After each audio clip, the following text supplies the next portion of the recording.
Hola, bienvenidos a Anatomía de Raxón.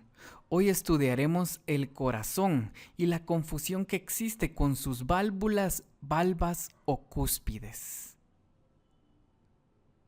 Esto según el libro de Anatomía de Moore en su 9ª edición. Aclaración: para la realización de este video nos basamos en la versión original o en inglés del libro de Moore. Esto para no caer en algunos errores de traducción al hablar de las válvulas y las valvas, que también son sinónimos de cúspides.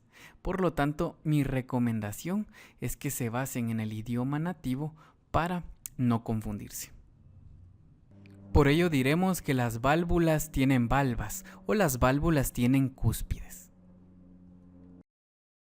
El corazón consta de 4 cámaras, 2 cavidades receptoras que son los atrios o aurículas derecha e izquierda y 2 cavidades de eyección que son los ventrículos derecho e izquierdo. Asociadas a estas cámaras encontramos 4 válvulas, 2 atrioventriculares, una derecha también conocida como tricúspide y una izquierda también conocida como mitral. Además, 2 válvulas semilunares, una pulmonar y una aórtica. El corazón se considera una bomba doble de presión y succión autoadaptable que impulsa la sangre hacia todo el organismo. Esto lo realiza durante el ciclo cardíaco, el cual en términos generales consta de 2 periodos. La diástole, que es el periodo de elongación, o sea de alargamiento y llenado ventricular, y la sístole, que es el periodo de acortamiento y vaciado ventricular. Es importante recordar que la diástole y la sístole representan el inicio y la finalización del ciclo cardíaco respectivamente. El atrio derecho recibe sangre poco oxigenada procedente del cuerpo a través de la vena cava superior y la vena cava inferior. El atrio izquierdo recibe sangre bien oxigenada procedente de los pulmones a través de las venas pulmonares derechas e izquierdas. El atrio derecho se contrae cuando el ventrículo derecho está vacío y relajado. La sangre es impulsada a través de un orificio de entrada al ventrículo derecho. Este orificio se conoce como el orificio atrioventricular derecho y se ubica posterior al cuerpo del esternón a nivel de los espacios intercostales 4 y 5. Está cerrado por la válvula atrioventricular derecha, que como recordarán es la válvula tricúspide. Esta válvula, como su nombre lo indica, cuenta con 3 cúspides o valvas que son anterior, posterior y septal. Dichas cúspides o valvas guardan relación con unas proyecciones cónicas musculares que tienen bases en la pared ventricular y unos ápices o unos vértices en los que se originan las cuerdas tendinosas. Estas cuerdas tendinosas a su vez se insertan en los bordes libres y caras ventriculares de las cúspides de la válvula atrioventricular o tricúspide, de manera similar a las cuerdas de un paracaídas. Estas cúspides permiten el paso de sangre desde el atrio derecho hasta el ventrículo derecho, como si fueran cortinas, pero bloquean el reflujo de sangre o flujo retrógrado del ventrículo derecho al atrio derecho durante la sístole ventricular. ¿Cómo logran esto? Pues es gracias a los músculos papilares, los cuales empiezan a contraerse desde antes que el ventrículo derecho. tensando así las cuerdas tendinosas, manteniendo unidas las cúspides y evitando su inversión, o sea que se dirijan hacia el interior del atrio derecho. A continuación se nos presenta el interior del ventrículo derecho, en el que encontramos 3 músculos papilares, como ya habíamos mencionado. Estos se corresponden con las cúspides de la válvula atrioventricular derecha o tricúspide. El músculo papilar anterior es el más grande de los 3. Se origina en la pared anterior del ventrículo y sus cuerdas tendinosas se unen a las cúspides anterior y posterior de la válvula. En segundo lugar, encontramos al músculo papilar posterior, el cual es más pequeño, pero como se puede observar, puede constar de varias porciones. Este se origina en la pared inferior del ventrículo derecho y sus cuerdas tendinosas se unen a las cúspides posterior y septal de la válvula. En tercer lugar está el músculo papilar septal, el cual se origina en el septo interventricular y sus cuerdas tendinosas se unen a las cúspides anterior y septal de la válvula.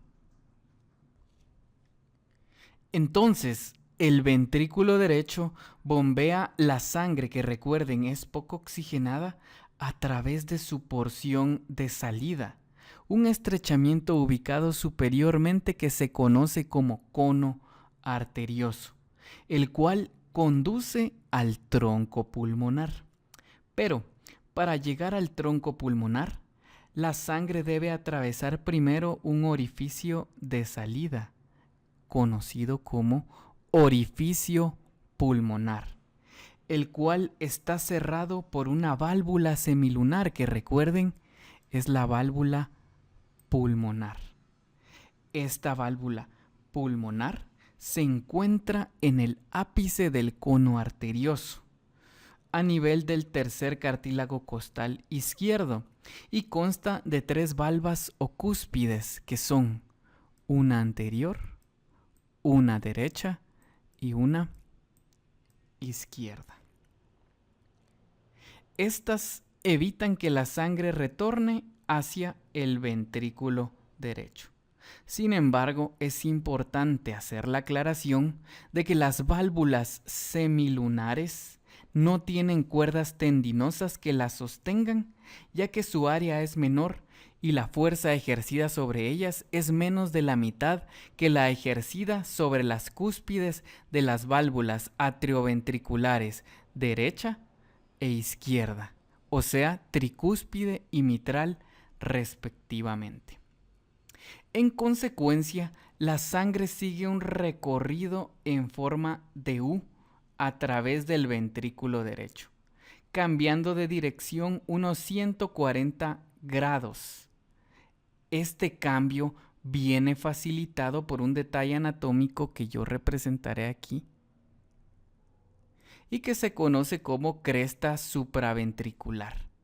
Esta desvía el flujo entrante de la cavidad principal del ventrículo y el flujo saliente en el cono arterioso hacia el orificio pulmonar. De esta manera, la sangre alcanza el tronco pulmonar y las arterias pulmonares para dirigirse a los pulmones y así ser oxigenada. Ahora hablemos del atrio izquierdo. Este presenta 4 venas pulmonares, 2 superiores y 2 inferiores, que penetran por su pared posterior aportando sangre oxigenada, la cual es liberada hacia el ventrículo izquierdo a través del orificio atrioventricular izquierdo, el cual es cerrado por la válvula atrioventricular izquierda, también conocida como mitral. Esta válvula mitral se ubica posterior al esternón a nivel del cuarto cartílago costal y posee dos valvas o cúspides, una anterior y una posterior.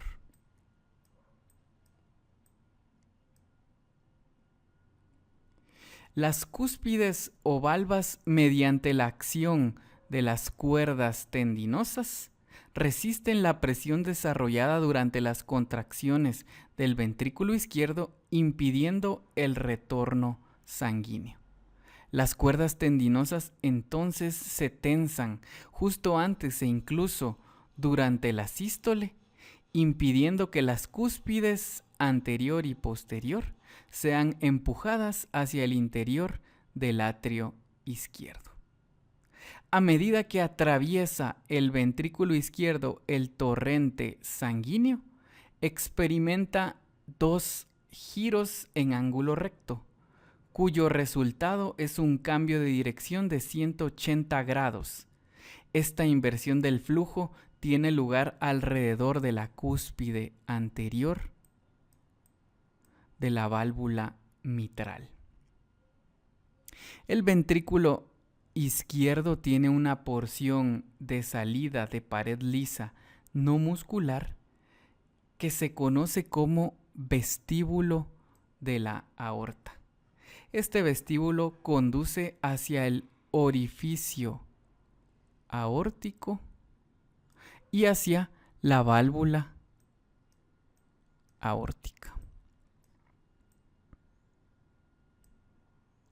La válvula aórtica se ubica entre el ventrículo izquierdo y la aorta ascendente. También se dice que se ubica al lado izquierdo del esternón a nivel de la tercera costilla y cuenta con tres valvas o cúspides, una posterior, una izquierda y una derecha.